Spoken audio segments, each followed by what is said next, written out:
Operation లేకుండా మోకాళ్లు మరియు నడుము నొప్పులకు అత్యాధునిక చికిత్స డాక్టర్ భావన హర్వాణి గారి ఆధ్వర్యంలో ఆర్ఎఫ్ఏ మరియు ప్లాస్మా పద్ధతిలో చిన్న ఇంజెక్షన్ తో పరిష్కారం. Hospitals road number 12 Banjara hills.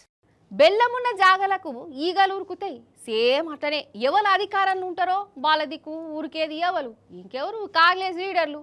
Rahul Gandhi sir ఈడ నీతి నియతి విలువలు గిసెంటి ఏం పెట్టుకోలే. అవసరానికి అలుముకునుడు, అవసరం తీరినాక వెన్నుపోటు పొడుచుడు, ఇదే కాంగ్రెస్ సిద్ధాంతం. ఇగో గిట్లనే అంటారు ఇప్పుడు చాలా మంది. ఎందుకో మీకు కూడా ఈ పాటికేరిక ఉండాలి చూడురు మరి. ఊసర వాళ్ళకి ఇంకో పేరు కాంగ్రెస్. కాంగ్రెస్ అంటేనే తాపకోసారి రంగులు మార్చే పార్టీ అట అయ్యింది. కండారా కనబడితేనే ఉండదు కదా అని అంటూరు. తమిళనాడుదే తీసుకోరాదు, ఆడ డిఎంకేతోని కూటమి కట్టి కాంగ్రెస్ పోటీ చేసింది. కానీ ఆడ సినిమా హీరో విజయ్ పార్టీ గెలిచింది. విజయ్ అధికారంలో కూర్చోవాలంటే ఇంకో 10 మంది ఎమ్మెల్యేలు కావాలి.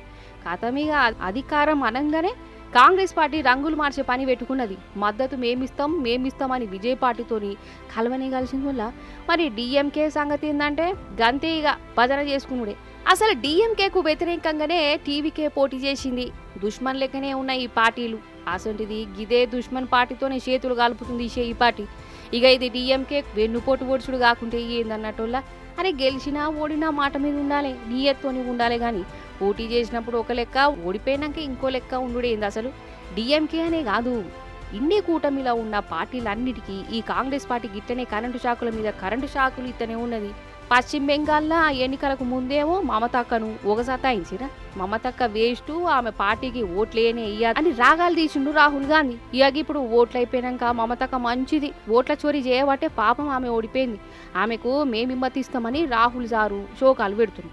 లాస్ట్కు కేజ్రీవాల్ సార్తోని సోపతి పట్టినట్టే పట్టుకుంటా మళ్ళీ అవసరం తీరినాక షాకుల మీద షాకులు ఇచ్చుకుంటూనే పోయిండు రాహుల్ సారు. అసలు ఈ చేయి పార్టీ కథ ఎట్లున్నదంటే పార్లమెంట్ ఎలక్షన్ అప్పుడేమో ఈ ప్రాంతీయ పార్టీలతోనే దోస్తాన్ చేస్తుంది. ఈ అసెంబ్లీ ఎలక్షన్లు రాగానే దోస్తాన్ చేసిన ఈ పార్టీలనే పొట్టు తిట్టుకుంటా ఆ పార్టీలు అధికారంలోకి రావద్దు అని ప్రచారం చేస్తుంటారు.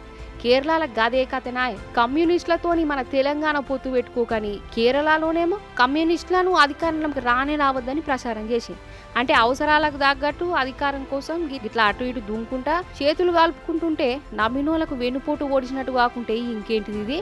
అందుకే కాంగ్రెస్ పార్టీని జనాలు నమ్మలేదు. ఇక ఇప్పుడు ఆ పార్టీతోని సాయితబట్టిన రాజకీయం పార్టీలు కూడా నమ్ముతలేవు. గీసంటి వెన్నుపోటు పార్టీని దగ్గరికి రానిస్తే పాముకు పాలు పోసినట్టే పో అని అంటున్న ఇన్ని కూటమిల్లే ఉన్న లీడర్లు